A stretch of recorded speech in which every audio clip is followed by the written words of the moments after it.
After 29 years established in Huizhou, the conscience-driven company Sony Precision Technology decided to leave, instantly leaving over 30,000 people without support. It's not just 30,000 jobs lost, but the economic backbone of 30,000 families and the entire livelihood of a commercial street. Once bustling with activity, Zhangkai now stands empty. Just look at these vacant storefronts. This is the stark aftermath of the big company's departure. In the comments, one user said, "There's no such thing as rock bottom. It only gets harder. In 2 years, even those with jobs will feel the chill of the economic downturn." Another commented, "Closing a factory with 30,000 workers will affect at least 200,000 people, including nearby restaurants, housing, retail, and hair salons. Everything will be impacted." Some also said, "I warned at the time that treating Japanese and foreign companies like this was a problem. My account got banned, and I was reported online." Another user shared, "It's not just 30,000 people losing their jobs. It's also the related businesses. The real number could be 300,000 people out of work. But don't worry, soon we'll be living just like North Korea." This massive empty factory is Sony Precision Components Company Limited, known as Sony Huizhou, which had been established in Guangdong for nearly 30 years. It was also the first wholly owned Sony subsidiary in South China, but it recently exited China. At its peak, the factory supplied half of the world's DVD players. It employed over 30,000 people. Its optical pickup production accounted for 45% of the global market share, making it Sony's core production base and the world's leading optical pickup production facility. While many mainland netizens were surprised, they noted Sony left with dignity, offering Chinese employees an N+3 compensation plan. This is compensation equivalent to their monthly salary for the number of years they have worked, plus an extra 3 months of salary. Many long-term employees received compensation of over 200,000 yen. It must be said that foreign companies truly have a conscience. Many employees are reluctant to see Sony leave. Does this place look familiar to anyone? This is the Sony Explorer Dream. Let me show you. This used to be one of our dormitories. Here at Explorer Dream, plenty of folks probably feel nostalgic about Sony. One user noted that Sony has already moved its most advanced product lines out of China. Down the road, if tensions flare up and China faces tech embargoes or product bans, CCTV's live feed could be cut instantly. In September 2024, Japan's RS Technologies announced it was acquiring Huizhou Sony, making it a subsidiary once the deal closes. Back in July, the Japanese outlet Nikkei reported that Sony shifted camera production for Japan, the US, and Europe to Thailand. Going forward, Chinese factories will only produce cameras for the domestic market. Following the acquisition, Sony Huizhou quickly ceased production. The line for Sony's high-end mirrorless cameras was relocated to Thailand. That Thai factory will soon handle products for Europe, accounting for 90% of total output. The massive production facility, built with heavy investment, was abandoned as Sony walked away without looking back.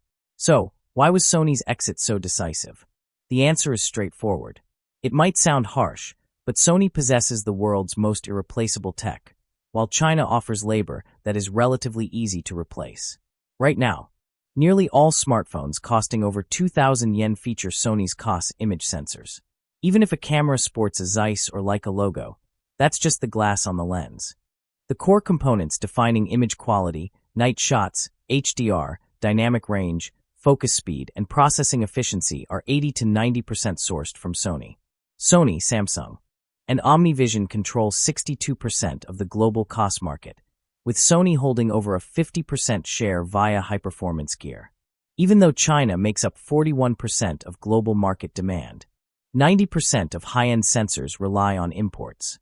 Since 1955, when they built the world's first transistor radio, Sony has defined the global electronics industry. In 1968, their Trinitron Color TV dominated the market for nearly 30 years. The 1979 Walkman revolutionized pop music, and the CD ended the analog era in 1983. By 1994, the PlayStation console birthed the AAA gaming industry. Every Sony innovation is a game changer. It's not just rebranding or assembly, they cover the entire industry chain, from materials, manufacturing, and optics to acoustics, electronics, and software. Some argue Sony's current grip on the imaging world isn't built on national pride, but rather on over 2,800 censor patents. Every year, many online commentators, including the so-called 5-cent army and ultranationalist Little Pinks, claim giants like Sony and Toyota are closing down. What angers these individuals most is that when foreign firms actually leave, they accuse them of using malicious compensation to insult China, deliberately discrediting the great government and its wise leader. Some wonder why these Little Pinks lack critical thinking skills. The answer is simple. They grew up in a strictly controlled environment, constantly brainwashed without even realizing it. Just look at the performance of the alleged creator of the Pinks and 50-cent army, the former CCP national guru, Jing Rang. You all know there used to be a great company called Sony, right? At its peak, Sony employed up to 1 million people. Now, they only have 40,000 left. Yet, some shameless Japan enthusiasts online still praise them. Sony was once a global empire, unbeatable. But now, Sony has just become a parts supplier for Huawei. In other words, Sony went from a Fortune 500 leader to the status of a workshop manager. But the real blow is to the longtime employees and local businesses that thrive thanks to Sony. It goes beyond just this. As China's economy slows and government anti-Japan propaganda rises, Japanese firms are pulling out.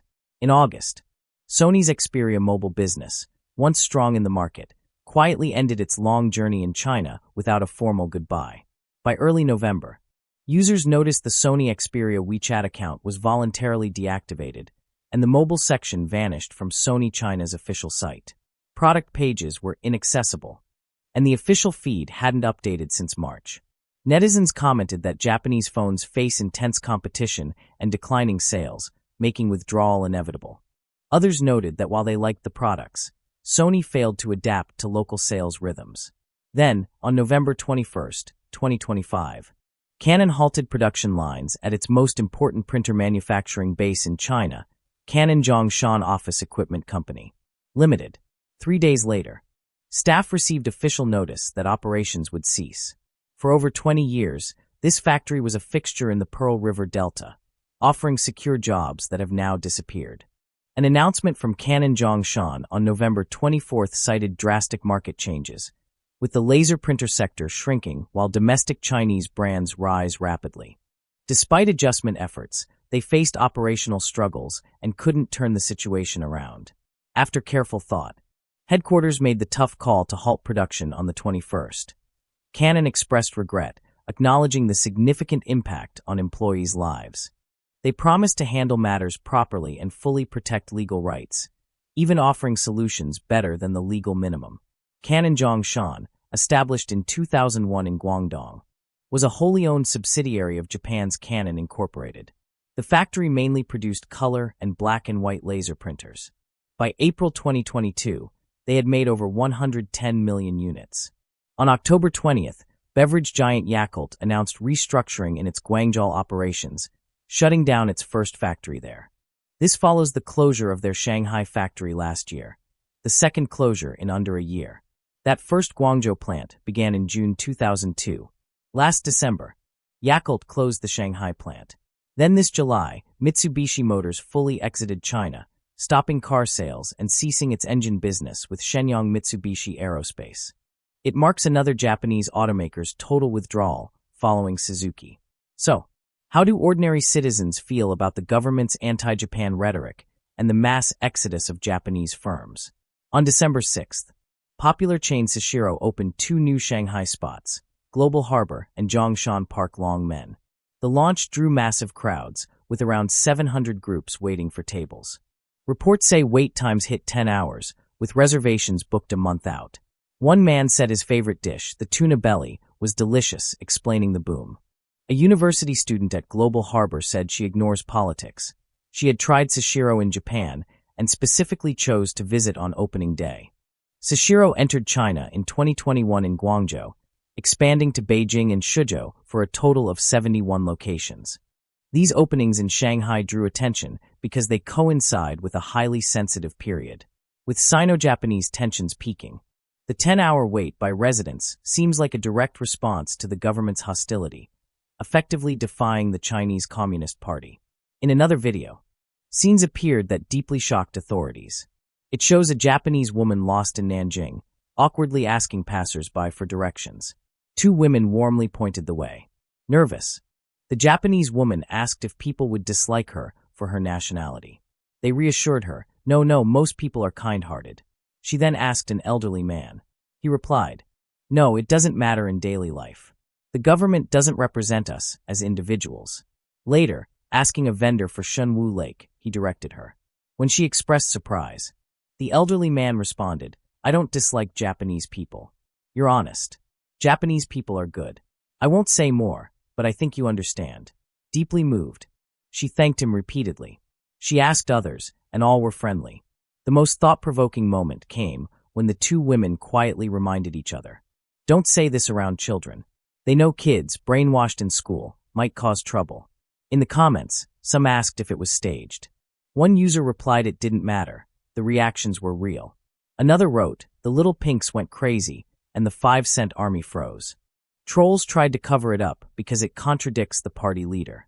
But they can't explain the women whispering not to mention it around kids. That wouldn't happen in a staged video. On December 9th, Japanese icon Ayumi Hamasaki announced that after her Shanghai concert was cancelled, her Macau show for January 10th, 2026, was also scrapped.